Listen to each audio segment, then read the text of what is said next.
না জানাই দিব না, আমি তোমার একটা জিনিস পরিষ্কার করব।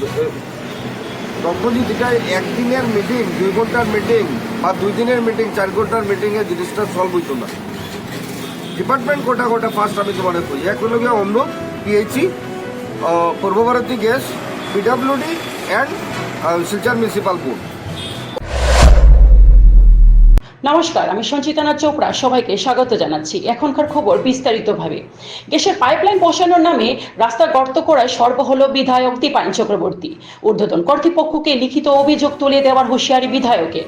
কলেজ রোড ও সুভাষনগর এলাকায় গত পুজোর আগে পাকা রাস্তা নির্মাণের কাজ করা হয়েছিল, কিন্তু বুধবার গ্যাসের পাইপলাইন বসানোর নামে একটি বেসরকারি সংস্থা রাস্তায় গর্ত করার দৃশ্যে প্রত্যক্ষ করে শিলচরের বিধায়ক দীপায়ন চক্রবর্তী সরবহন এবং এলাকা পৌঁছে তিনি কর্মীদের জিজ্ঞেস করলে রাস্তা কাটার অনুমতির জন্য আবেদন করা হয়েছে বলে বিধায়ককে জানিয়েছেন তারা। এদিকে অনুমতি ছাড়াই রাস্তা গর্ত করার তীব্র ক্ষোভ ব্যক্ত করেছেন তিনি বিষয়টি নিয়ে ঊর্ধ্বতন কর্তৃপক্ষকে একটি লিখিত অভিযোগ তুলে দেবেন বলে হুঁশিয়ারি দিয়েছেন। সংবাদ মাধ্যমের সঙ্গে কথা বলতে গিয়ে বিধায়ক জানান, পূর্ব ভারতী গ্যাস এজেন্সি নামে একটি বেসরকারি প্রতিষ্ঠান অনুমতি ছাড়াই রাস্তায় গ্যাসের পাইপলাইন বসানোর নামে গর্ত করতে শুরু করেছে, যা আগামীতে এলাকায় জনগণকে নানা সমস্যায় ফেলবে। কারণ রাস্তায় গর্ত করার পর তা ভর্তি না করলে বৃষ্টির জমাজল এলাকায় কৃত্রিম বন্যা বয়ে আনবে। বিভিন্ন বেসরকারি সংস্থা রাস্তায় কাজ করার পর সেই সড়ক মেরামত করে দেওয়ার প্রতিশ্রুতি দিলেও পরবর্তীতে কোনো ব্যবস্থা গ্রহণ করা হয় না। এই পরিস্থিতিতে অনুমতি ছাড়াই রাস্তা গর্ত করার বিষয়টি কোনোভাবেই মেনে নেবেন না তিনি। প্রয়োজনে বিষয়টি নিয়ে লিখিত অভিযোগ দাখিল করবেন বলেও কড়া ভাষায় জানিয়েছেন বিধায়ক। আসাম প্রাইম নিউজ 24/7 এর হিফজুর রহমান বড়ভূইয়ার প্রতিবেদন। গেছিলাম, তো শ্মশান থেকে বেরোনোর পথে আমরা লক্ষ্য করলাম যে আমাদের কলেজ রোড, সুভাষনগর যে এরিয়াটা রয়েছে, এই যে রোডটা আছে, এই রোড আপনারা দেখেছেন যে গত পুজোর আগে মাননীয় মুখ্যমন্ত্রীর নেতৃত্বে সুন্দর রাস্তা, একটা পিচ করা রাস্তা হয়েছে। আমি হঠাৎ করে লক্ষ্য করলাম যাওয়ার পথে যে এখানে রোড কাটা চলছে।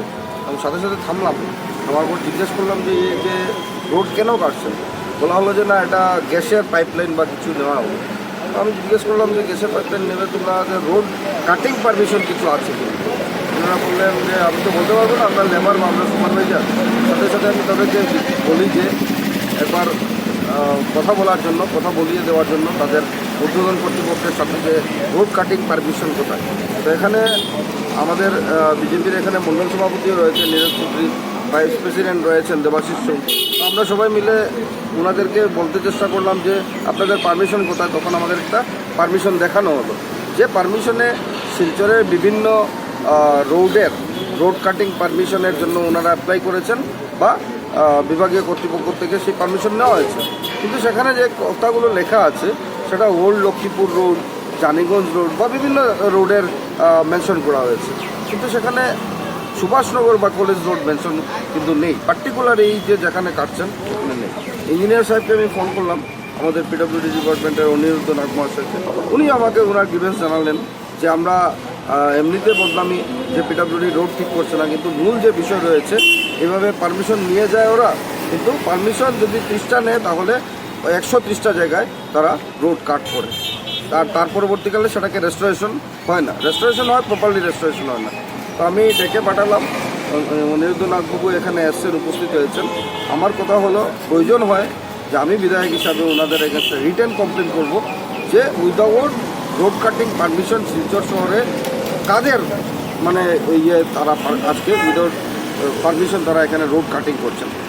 আপনারা লক্ষ্য করেছেন যে শিলচরের এক পশলা যে বৃষ্টি হয়েছে, এবারে প্রবল বৃষ্টির পরে আমরা লক্ষ্য করেছি, বিশেষ করে ক্যাপিটাল টু মেডিকেল কলেজ পর্যন্ত যে এই স্ট্রেচের অনেক ক্ষয়ক্ষতি হয়েছে।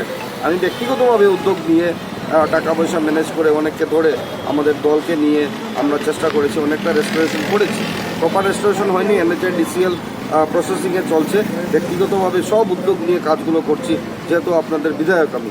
তো NHIDCL ইতিমধ্যে এই কাজগুলোকে করবে, কিন্তু মূলত যে বিষয় রয়েছে অমৃত বা আমাদের এই যে পূর্ব ভারতী গ্যাস, যেভাবে তারা পাইপলাইন নিয়ে যাওয়ার নামে যখন রোড কাট করে, রোড কাটিংয়ের পর যে প্রপার রেস্টোরেশন হওয়ার দরকার, সেই প্রপার রেস্টোরেশন যখন হয় না, তখনই কিন্তু রোডটা ড্যামেজ তাড়াতাড়ি হয়, আর সেটার জন্য শিলচরের রোডগুলোর বেশি ক্ষতি হচ্ছে।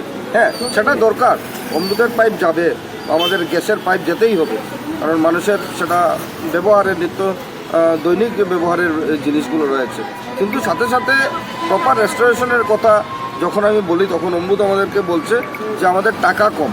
তো আমি তাদেরকে এখন অ্যাডভাইস দিয়েছি যে আপনারা অমৃতকে বলুন, ডিপার্টমেন্টকে বলুন, আরবান ডিপার্টমেন্টকে, যে পিডাব্লিউডি 1 মিটারে যদি রেস্টোরেশন করতে চায় কত টাকা দরকার, পিডাব্লিউডিকে দিয়ে আপনারা এস্টিমেট বানান, বা আফটার পাইপলাইন আপনারা পিডাব্লিউডি ডিপার্টমেন্টকে ওটা দিয়ে দিন, টাকা জমা দিয়ে দিন, পিডাব্লিউডি ডিপার্টমেন্ট তারা এই কাজগুলোকে করে দেবে।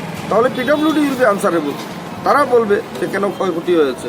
তো এইভাবে করে আমাদের একটা আগামী দিনগুলোতে যাতে একসাথে কাজ করতে পারি সব ডিপার্টমেন্টকে নিয়ে, আমি 3-4 দিনের মধ্যে একটা মিটিং ডেকে সেই কাজকে এই যে পারমিশন ছাড়া এখানে রোড কাটা হয়েছে, আপনি এটার বিরুদ্ধে কি ব্যবস্থা নেবেন? না, ব্যবস্থা আমি এখন এই মুহূর্তে আপনাকে আমি ইঞ্জিনিয়ার সাহেবকে এনেছি এখানে। ইঞ্জিনিয়ার সাহেবও দুঃখিত রয়েছেন। আর বিভাগীয় কর্তৃপক্ষ যে গ্যাস পাবলিক গ্যাসের যে মানে যারা এই কাজে রয়েছেন, সুপারভাইজার বলুন বা সাইড ইনচার্জ বলুন, তাদের সাথে কথা বলে আমি দেখবো যদি প্রপারলি পারমিশন না থাকে তাহলে তাদের বিরুদ্ধে আমি লিখিত নেব আর বিহিত ব্যবস্থা নেওয়া হবে। এই যে রাস্তা কাটা হচ্ছে, এটা বিভাগ যারা রাস্তা বানান কিংবা পিডাব্লিউডি হোক বা অন্যান্য বিভাগ, তাদের আমি সেটাই নাগদাকে আমি জিজ্ঞেস করি দেখা উচিত তো যে আমাদের চোখে পড়ে, তো স্বাভাবিকভাবে ডিপার্টমেন্টের আপনাদের অনেক মানুষ আছে ডিপার্টমেন্টের, তো তাদের যখন নজরে আমি পড়ছে কিনা আমি জানি না, যদি নজরে পড়ে তাহলে সাথে সাথে তাদেরকে বন্ধ করা দরকার রাস্তা কাটিংয়ের জন্য। এই রাস্তার বাকি অংশটা ঠিক যেরকম আছে ঠিক সেরকম কি এটা আবার দেওয়া হবে? এক্স্যাক্টলি এটা করার জন্য আমি বিভাগীয় কর্তৃপক্ষ নাগদার সাথে পিডাব্লিউডি ডিপার্টমেন্টের ইঞ্জিনিয়ারের সাথে কথা বলেছি, আর নিশ্চয়ই হবে।